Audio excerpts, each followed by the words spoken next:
शेतीला जोडधंदा म्हणून मत्स्यपालन काळाची गरज.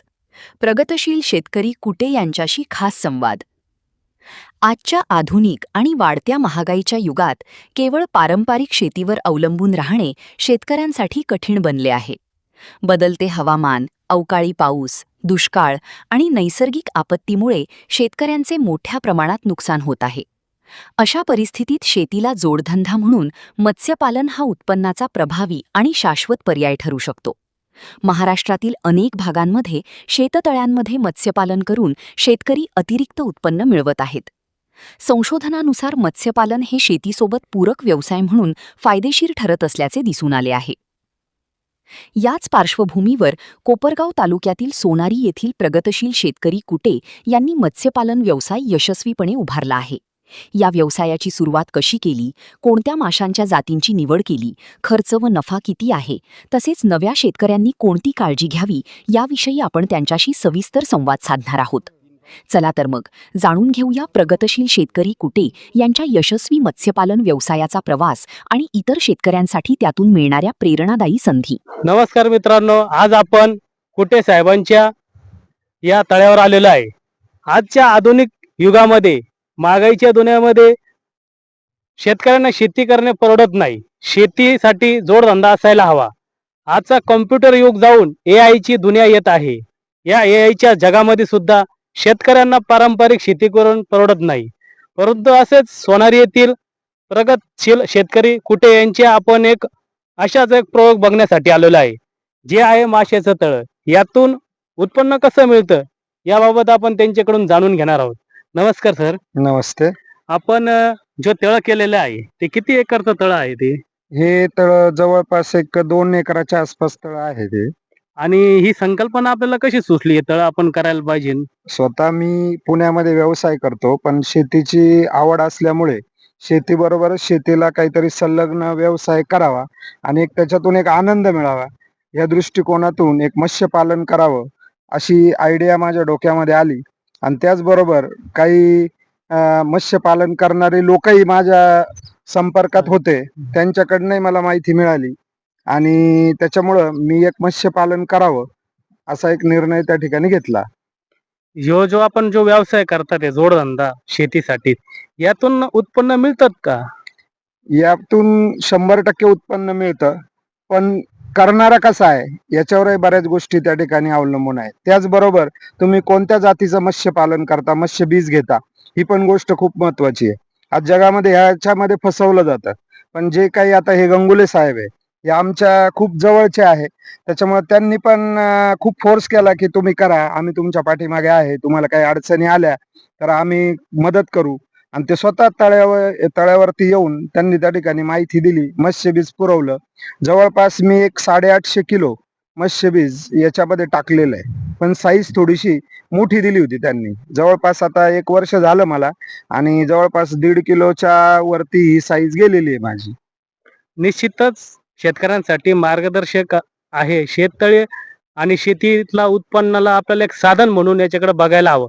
यातून साधारण वर्षभरात आपल्याला किती उत्पन्न मिळतं? यातून उत्पन्न मला त्या ठिकाणी चांगलं मिळतं, पण उत्पन्नाच्या बरोबरच हे जे पाणी आहे, हे पाणी मी शेतीला पुरवतो. आता हे पाणी खरं मी शेतीसाठीच केलं होतं, पण त्याचबरोबर त्या ठिकाणी मत्स्यपालनातूनही काही आपल्याला शेतीबरोबर उत्पन्न मिळेल अशी मी अपेक्षा ठेवली होती आणि खूप चांगलं उत्पन्न मला याच्यातून मिळालेलं आहे. आणि त्याच्यातनं मी शेतीला काही जो खर्च करतो, ते सगळा खर्च माझा या तळ्यातून भागतो. निश्चितच सर, आपण जे तळ केलेलं आहे ते शेती वापरासाठी, पाण्यासाठी केलं होतं, परंतु आपण त्याच्याकडे वेगळ्या दृष्टिकोनातून बघितलं आणि आपण जो प्रयोग केला, निश्चितच शेतकऱ्यांसाठी तो आदर्श असा ठरेल. या शेती उत्पन्नाला जो जोडधंदा वापरलाय, याबद्दल आणखीन तुम्ही काय सांगू शकाल शेतकऱ्यांना? मी तर सांगेल की आता जे नॉन व्हेजिटेरियन लोक आहेत, ते जास्तीत जास्त त्या ठिकाणी मासे खाण्याकडे त्यांचा कल आहे. कारण माशांमधनं ओमेगा 3 ऍसिड हे शरीराला खूप लाभदायक आहे आणि हे मिळतं.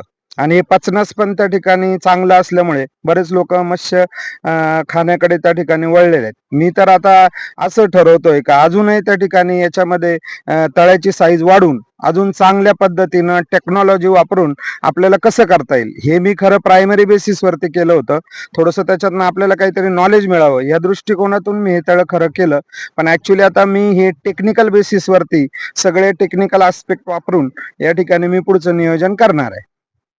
आपण जे तळ केलेलं आहे याच्यासाठी मनुष्यबळ, जी यंत्रणा लागती, जे आपण जे पूर्ण खर्च असो ह्यो पूर्ण जाऊन आपल्याला खरोखर जे उत्पन्न पाहिजे त्याच्यापेक्षा जास्त उत्पन्न मिळतं का? का आपण नुसतं करतो म्हणून शेतकऱ्यांना एक मार्गदर्शन, आपल्याकडून एक मार्गदर्शन पाहिजे.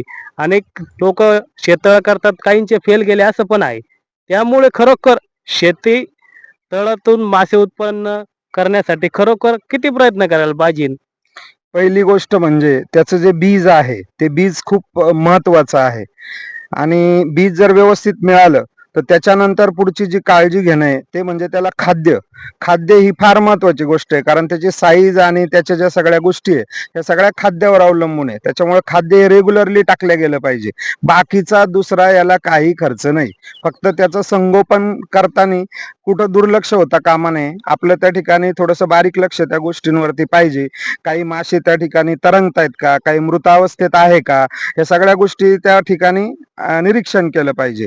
आणि काय कशामुळे होतंय या ठिकाणी काही जे जाणकार लोक आहेत याच्यातले त्यांच्या बरोबर त्या ठिकाणी बातचीत करून त्याच्यावरती काय सोल्युशन काढता येईल हे आपण केलं पाहिजे. आणि खरोखरच या ठिकाणी मत्स्यपालनातून मला खूप चांगलं उत्पन्न मिळालंय. बरोबर, हे सगळ्या शेतकऱ्यांनी शेतीला एक जोडधंदा म्हणून करावं अशी माझी त्या ठिकाणी त्यांना अपेक्षा, विनंती आहे. निश्चितच शेतकऱ्यांसाठी आपलं जे अमूल्य मार्गदर्शन आहे शेतकऱ्यांसाठी पुढच्या दृष्टिकोनातून योग्य ठरेलच. परंतु आता जे आपण जे उत्पादित केलेले मत्स्य आहे त्याची मार्केट कुठे आहे? आपण कुठं विकता, कसे विकता? आता याचं मार्केट खरं हे गंगुले जे साहेब आहेत यांच्याकडे स्वतः त्या ठिकाणी मार्केटिंगचे चांगले लोक आहेत. आणि हे विश्वासातले असल्यामुळं मी बिनधास्तपणे यांना सांगितलं की तुम्ही मला या ठिकाणी कोणी घेणार असेल तर द्या. आणि तसे त्यांनी गिराईक पण दिले. जागेवरती त्या ठिकाणी ते माल काढून त्या ठिकाणी किलोवरती आपला भाव ठरवून ते जागेवरतीच सगळं त्या ठिकाणी इथून ट्रान्सपोर्ट होतो. सोनारी या ग्रामीण भागातील कुटे साहेबांचं जे आपण शेततळं बघितलं, निश्चितच शेतकऱ्यांसाठी एक आदर्श असं व्यावसायिक क्षेत्र आहे. शेतकऱ्यांनी या मत्स्य पालन करायला हवं. यातून मोठं उत्पन्न मिळतं. शेतीला जोडधंदा म्हणून याकडे बघून शेतकऱ्यांनी या जोडधंद्याकडे वळायला हवं. धन्यवाद.